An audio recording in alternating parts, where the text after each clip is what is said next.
हाय, आपके साथ मैं हूं Surabhi Sharma. India TV YouTube channel subscribe करिए, बेल आइकन दबाएं।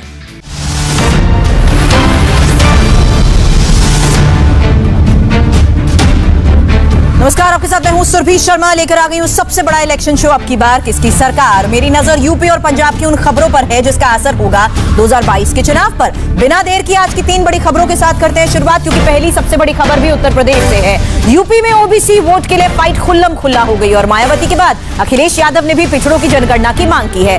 कहां यूपी में सरकार बनते ही ओबीसी का जनगणना करवाएंगे और क्या है यूपी में ओबीसी वोट बैंक्स की पॉलिटिक्स का पूरा एनालिसिस आज मैं करूंगी। आपको थोड़ी देर में इस बारे में बताऊंगी डिटेल। साथ ही दूसरी बड़ी खबर भी उत्तर प्रदेश से है। अब की बार 325 पार का टारगेट कैसे पूरा करने वाले हैं और यूपी जीतने के लिए जीत का फॉर्मूला आखिर है क्या? आज जेपी नड्डा और योगी आदित्यनाथ ने आगरा में चुनावी मंथन किया है। ग्राउंड लेवल पर वर्कर्स को क्या क्या मंत्र दिए गए हैं, पूरी डिटेल अब से थोड़ी ही देर बाद। तीसरी बड़ी खबर, उत्तर प्रदेश चुनाव से पहले एक बार फिर उज्ज्वला स्कीम पार्ट 2 शुरू हो रही है और 10 अगस्त को प्रधानमंत्री नरेंद्र मोदी महोबा से इसकी शुरुआत करेंगे। इस बार 1 करोड़ महिलाओं को गैस कनेक्शन दिए जाने का टारगेट रखा गया है। क्या फिर से योगी के लिए रसोई गैस सिलेंडर बनेगा विनिंग फैक्टर? आज इसी बड़ी खबर के साथ हम कर रहे हैं शुरुआत, क्योंकि यूपी चुनाव से पहले मोदी सरकार एक और मास्टर स्ट्रोक चलने वाली है। यूपी की सियासत में जिस उज्ज्वला से बीजेपी की तकदीर रोशन हुई थी, अब फिर उसी उज्ज्वला से 2022 का सफर करने की तैयारी पूरी हो चुकी है। प्रधानमंत्री नरेंद्र मोदी मुफ्त एलपीजी कनेक्शन वाली उज्ज्वला योजना पार्ट 2 शुरू करने वाले हैं। 10 अगस्त को यूपी के महोबा से उज्ज्वला योजना के दूसरे चरण की शुरुआत होगी। मोदी वीडियो कॉन्फ्रेंसिंग के जरिए महोबा में महिलाओं को गैस कनेक्शन देंगे और नरेंद्र मोदी इस मौके पर लाभार्थियों से संवाद भी करेंगे, देश को भी संबोधित करेंगे और सीएम योगी आदित्यनाथ उज्ज्वला 2 योजना के लॉन्च के मौके पर ही महोबा में मौजूद रहेंगे। पेट्रोलियम मंत्री हरदीप सिंह पुरी भी 10 अगस्त को महोबा में ही मौजूद रहेंगे। एन चुनाव से पहले सरकार के इस कदम को बहुत अहम भी माना जा रहा है, क्योंकि 2017 में योगी की बम्पर जीत के पीछे उज्ज्वला योजना का ही बड़ा योगदान रहा है। प्रधानमंत्री उज्ज्वला योजना को 1 मई 2016 को यूपी के बलिया जिले से लॉन्च किया गया था और उज्ज्वला योजना के तहत ही गरीब परिवारों को मुफ्त रसोई गैस का कनेक्शन भी मिलता है। इसी योजना से कमजोर वर्ग के परिवारों, खासकर महिलाओं को बहुत राहत मिली थी। योजना का मकसद महिलाओं को धुएं वाले वातावरण से निकालना था। सरकार ने 5 करोड़ महिलाओं को गैस कनेक्शन देने का लक्ष्य रखा था। 2019 तक 8 करोड़ महिलाओं को मुफ्त गैस कनेक्शन दिया जा चुका है। अब उज्ज्वला 2.0 के तहत 1 करोड़ महिलाओं को गैस कनेक्शन बांटे जाएंगे। 2022 के यूपी विधानसभा चुनाव से पहले प्रधानमंत्री नरेंद्र मोदी ने अब फिर से यूपी को चुना है, जहां से 10 अगस्त को उज्ज्वला योजना का दूसरा संस्करण भी लॉन्च किया जाएगा। यूपी में फिर से सभी राज्यों के बीच सबसे ज्यादा कनेक्शन दिए जाने की उम्मीद है। हालांकि अभी तक उज्ज्वला योजना का फायदा सिर्फ गरीबी रेखा में आने वाले परिवारों को ही मिल रहा था, लेकिन अब सीएसटी, राशन कार्ड धारक, पिछड़ा वर्ग, अंत्योदय अन्न योजना से जुड़े लोग, पीएम आवास योजना, ग्रामीण के लाभार्थी और जंगल में रहने वाले गरीब परिवारों को भी इसमें शामिल किया गया है। तो 2022 में जीत के लिए बीजेपी अब हर दाव आजमा रही है। योगी को जिताने के लिए ही राष्ट्रीय अध्यक्ष जेपी नड्डा भी सुपर एक्टिव मोड में हैं। जेपी नड्डा यूपी दौरे के दूसरे दिन आज सीएम योगी आदित्यनाथ के साथ आगरा पहुंचे, जहां पर उन्होंने ब्रज क्षेत्र के पार्टी पदाधिकारियों और विधायकों के साथ चुनावी मंथन भी किया। इस दौरान नड्डा और योगी के बीच बीजेपी नेताओं को यह बताया गया कि 2022 में जीत का आखिर रोड मैप होगा क्या, यूपी चुनाव में बीजेपी की स्ट्रैटेजी होगी क्या। ये अब उस वक्त की तस्वीरें मैं आपको दिखा रही हूं जब नड्डा और योगी आगरा पहुंचे थे और उनका यहां पर किस तरीके से जोरदार स्वागत हुआ, ये तस्वीर भी आपके सामने है। बीजेपी नेताओं ने नड्डा को माला पहनाकर सम्मानित किया और योगी आदित्यनाथ के पांव तक छू दिए और आशीर्वाद लिया। बीजेपी यूपी विजय को जो प्लान बना रही है उसका फोकस अब ग्राउंड लेवल पर आ गया है। और ये फोकस ग्राउंड लेवल पर क्यों है? क्योंकि बीजेपी जानती है कि अगर जमीनी स्तर पर लड़ाई जीत ली तो यूपी में जीत पक्की है। इसलिए कल लखनऊ में जिला पंचायत और ब्लॉक प्रमुखों के साथ भी मीटिंग की गई। कुछ इसी पैटर्न पर जेपी नड्डा ने आगरा में भी जिला अध्यक्ष, जिला प्रभारी के साथ साथ क्षेत्रीय टीम और ब्रज क्षेत्र के विधायकों के साथ भी मंथन किया है। हालांकि बीजेपी ने यूपी चुनाव के लिए टारगेट फिक्स कर लिया है, अब की बार 325 पार, इसलिए अब ब्लूप्रिंट भी इसका तैयार हो चुका है। इनपुट यह है कि बीजेपी 9 अगस्त से 26 जनवरी के बीच 100 प्रोग्राम आयोजित करने वाली है, जिसका टारगेट होगा, जिसका लक्ष्य होगा योगी सरकार के कामों को जनता के बीच पहुंचाना, विधानसभा चुनाव में वोटर को बूथ तक खींच लाना। इसी कार्यक्रम के तहत बीजेपी 10 अगस्त से 20 जनवरी के बीच भी यूपी की सभी 403 विधानसभा क्षेत्रों में बैठक भी आयोजित करेगी। 23 अगस्त को बूथ विजयी अभियान की भी होगी शुरुआत। इसके अलावा 25 सितंबर को दीनदयाल उपाध्याय की जयंती भी मनाई जाएगी। तो ये पूरा ब्लूप्रिंट है और बीजेपी का टारगेट सेट है, लेकिन ये होगा पूरा कैसे? इसके लिए मंत्रियों और नेताओं को भी निर्देश दिए जा रहे हैं कि किसी क्षेत्र का दौरा करने जाएं तो दलित बस्ती में जरूर जाएं, नहीं तो दौरा पूरा नहीं माना जाएगा। यानी यूपी के अलग अलग वोट बैंक जहां बीजेपी की नजर है, 19% स्वर्ण वोट बैंक, जिसमें राजपूत, भूमिहार, बनिया और अन्य बीजेपी के कोर वोटर्स हैं। इसके अलावा ओबीसी के गैर यादव वोटर भी, जिनकी संख्या करीब 29 से 32% के बीच है। और अब दलित वोट, जो करीब 21 से 22% है, इन पर फोकस करने को भी कहा गया है। तो यूपी जीतने के लिए बीजेपी का एक प्लान ये भी है कि ना सिर्फ अपनी उपलब्धियां गिनाई जाए, लोगों को अपनी उपलब्धियां बताई जाए, विपक्ष की नाकामियां भी अब गिनाई जाए। आगरा में हेल्थ वर्कर्स के सम्मेलन में जेपी नड्डा ने वैक्सीन के बहाने राहुल, प्रियंका और अखिलेश पर भी निशाना साधा। मुझे दुख के साथ कहना पड़ता है कि हमारा विपक्ष कितना छोटा साबित हुआ, कितना हल्का साबित हुआ, कितनी छोटी सोच वाला पैदा हुआ। सारे वैक्सीनेशन प्रोग्राम में लोगों को भटकाना, लटकाना, अटकाना कांग्रेस की आदत, फितरत। क्या कहा? Guinea pigs. We are not guinea pigs, we are not rats. Have you done the third trial? मैं तो लगवाऊंगा नहीं।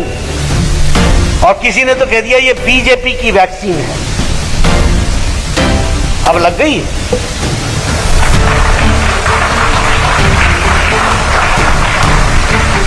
ऐसी छोटी सोच वाले बड़े प्रदेशों को कहां चला पाएंगे? सीएम योगी आदित्यनाथ भी जेपी नड्डा के साथ 2 दिन से ही बीजेपी के क्षेत्रीय नेताओं को 2022 का रोड मैप समझा रहे हैं। योगी ने पहली बार 2022 के लिए सीक्रेट प्लान भी बताया है, कैसे यूपी में जीत मिलेगी। इसके लिए बूथ को मजबूत करने पर फोकस रहेगा, क्षेत्र पंचायत के सभी सदस्यों को जोड़ना होगा, ग्राम प्रधानों को पार्टी से जोड़ने की जरूरत है। ऐसे काम करें कि क्षेत्र, जिला, ग्राम पंचायत में भी तालमेल बना रहे और न सिर्फ सरकार की उपलब्धियों को जनता तक पहुंचाया जाए, बल्कि आखिरी शख्स तक सरकारी योजनाओं का लाभ भी पहुंचना बहुत जरूरी है। तो 2022 विधानसभा चुनाव को लेकर यूपी की सियासत अब गर्म है। जाति और धर्म का फैक्टर सबसे ऊपर चल रहा है, क्योंकि मायावती के बाद अब अखिलेश यादव ने भी ओबीसी कास्ट की खुलकर पॉलिटिक्स शुरू कर दी है। अखिलेश आज लखनऊ में अपने सहयोगी महान दल के सम्मेलन में मौजूद थे। वहीं पर खूब जाति जाति भी खेला गया। अखिलेश ने कहा कि बीजेपी सरकार में पिछड़े वर्ग को दबाया जा रहा है। अखिलेश ने जातीय जनगणना को लेकर बीजेपी पर भी सवाल उठाए। कहा यूपी में उनकी सरकार बनने पर ही अब जातीय जनगणना भी होगी। यूपी में ओबीसी वोट का फुल गुणा भाग हम आपको जरूर समझाएंगे, लेकिन पहले अखिलेश यादव का वो बयान सुन लीजिए जिसने यूपी के इलेक्शन पॉलिटिक्स में नया ट्विस्ट डाल दिया है। हमारी आपकी जनगणना नहीं करना चाहते। एक समय था देश में चाहते हैं लोग कि जनगणना हो। हम आप में लड़ाई करा दी कि आज सब हक यादव छीने ले रहे हैं। कभी कहा जाता है कि हमने हक सबका छीन लिया, पिछड़ों का हक छीन लिया। ये बहस चल रही है लगातार, और जैसे ही चुनाव करीब आता है तो बहस और तेज हो जाती है। इसलिए समाजवादी पार्टी और हमारी आपकी मांग है, पहले कांग्रेस ने जनगणना नहीं की, हजारों करोड़ रुपए खर्च हो गए, सब गिनती हो गई, लेकिन आगे तक आंकड़े बाहर नहीं आए। जनगणना फिर होने जा रही है। भारतीय जनता पार्टी कभी जनगणना नहीं करेगी, क्योंकि वो जानते हैं आबादी में कौन ज्यादा है, आबादी में किसकी संख्या भारी है, इसलिए कभी जनगणना नहीं करेंगे। लेकिन हम अपने सभी लोगों को भरोसा दिलाते हैं, उत्तर प्रदेश की सरकार बनेगी तो सबसे पहला काम अगर कोई होगा सरकार का तो जनगणना। अगर वो दिल्ली वाले नहीं करेंगे तो उत्तर प्रदेश की सरकार अपने आप आजादी करके दिखा देंगे।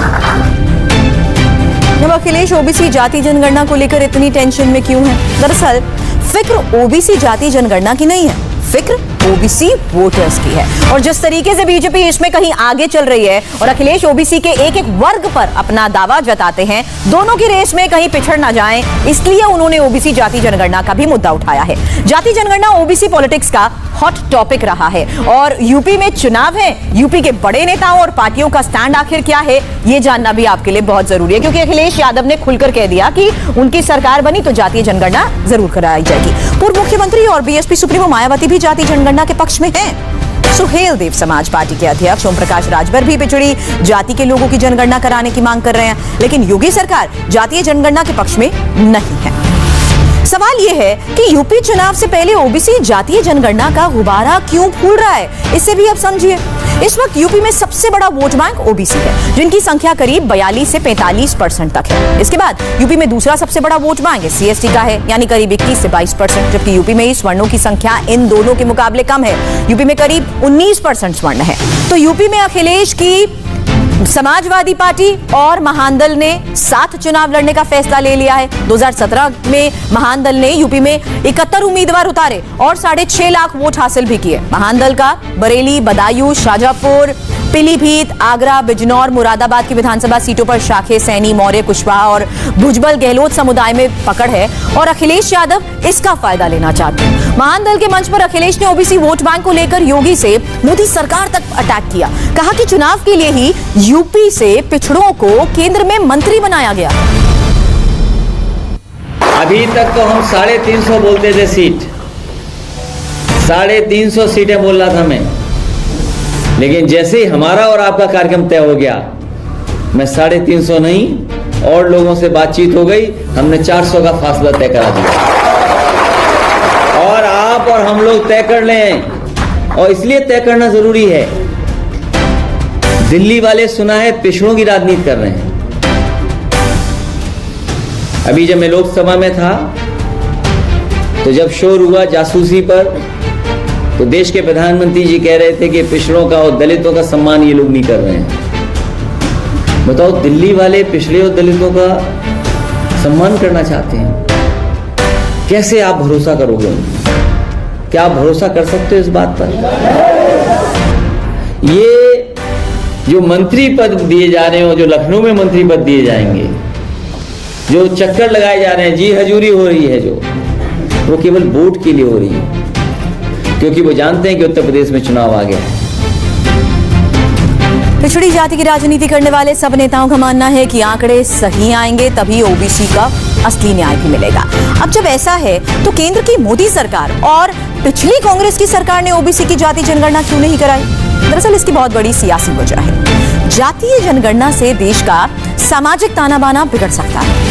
अति पिछड़ा वर्ग और अन्य पिछड़ा वर्ग के समुदाय राजनीतिक और सामाजिक आरक्षण की मांग कर रहे हैं। ऐसे में सामाजिक संघर्ष की आशंका बढ़ेगी। सुप्रीम कोर्ट के आदेश के तहत ही आरक्षण की सीमा 50% तय है। ऐसे में कोई भी सरकार कानूनी पचड़े में नहीं पड़ना चाहती। अगर आरक्षण की सीमा बढ़ाए बगैर ही अन्य जातियों को इस कैटेगरी में शामिल किया गया तो इसका असर अनुसूचित जाति और जनजाति पर पड़ेगा। जातीय बंटवारे के बाद भारतीय जनता पार्टी का हिंदुत्व का मूल सिद्धांत पर भी असर पड़ेगा। आरएसएस भी जातीय जनगणना का समर्थन नहीं करती। ओबीसी की लिस्ट केंद्र की अलग है और कुछ राज्यों में अलग लिस्ट है। कुछ जातियां ऐसी हैं जिनकी राज्यों में गिनती ओबीसी में होती है, लेकिन केंद्र की लिस्ट में उनकी गिनती ओबीसी में नहीं होती। ऐसे में जातिगत जनगणना हुई तो आगे और बवाल बढ़ सकता है। केंद्र की सरकारों को एक डर इसका भी है।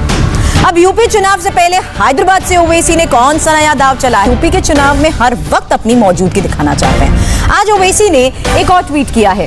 इसमें उन्होंने लिखा कि हमें यूपी की राजनीति में अपना हिस्सा चाहिए और वो अपना हिस्सा लेकर जरूर रहेंगे।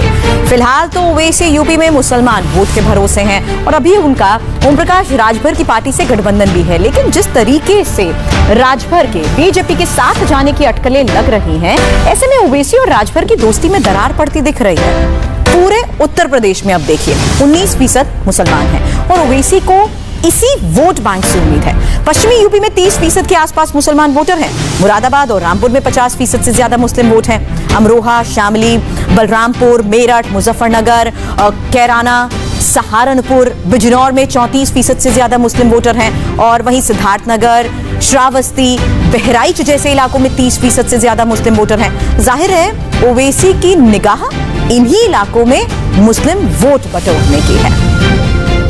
जल्द लौटते हैं।